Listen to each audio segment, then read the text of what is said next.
Hi, and welcome to Forgiveness in 5. I'm Susan Bolinger. Tonight, I'm going to talk a few moments about reactions. I've always heard that life is 10% of what you can't control and 90% of how you react to it.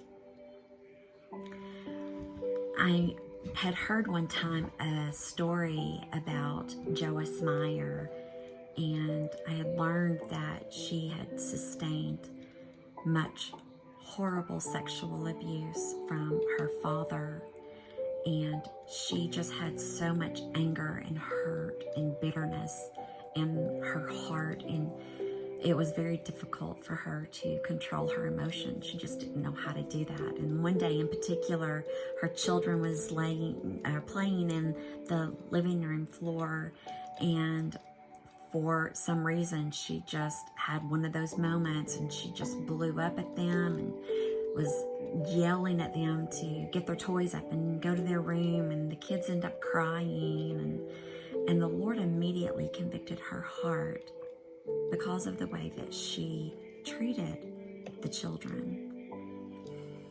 And he said, it's like he gave her a vision of her pastor and his wife pulling up her driveway to come in to visit with her. And knowing that they would be inside her home in just a few minutes, would she treat her children that way in front of her pastor and his wife? And her reaction was, well, no, Lord, I wouldn't have done that. And he said, see, you can control your emotion. Sometimes we have to dig deep to do that. But as Christians, we need to watch how we react to people. How do we react? We do it with love. In my many years of ministry, what I have learned is that ministry hinges on two things, and that is loving God and loving people.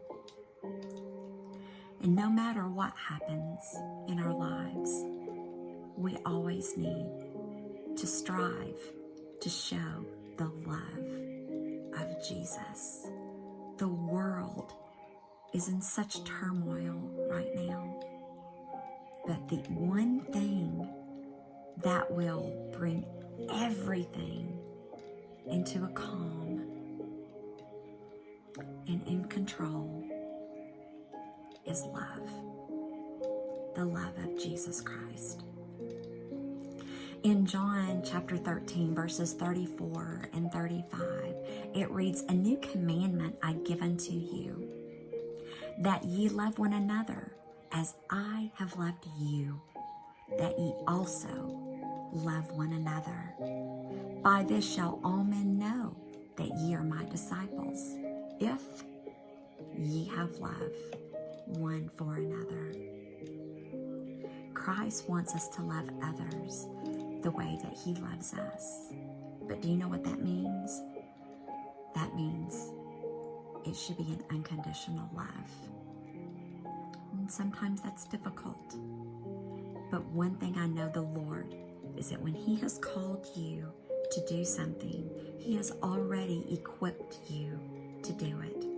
He's given you everything you will ever need to complete the assignment that he's given you. We can show that love because Christ lives inside of us. This is where sometimes our weakness is his strength.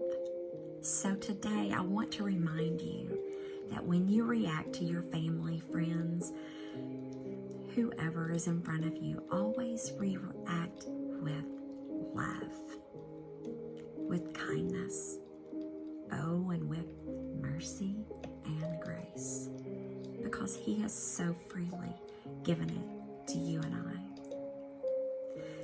This is another thing that I talk about in my book, Bloom, A Process to Achieve Complete Forgiveness. If this is something that you would like to know more about, please go to my website at bloomladiesministry.com bookstore.com.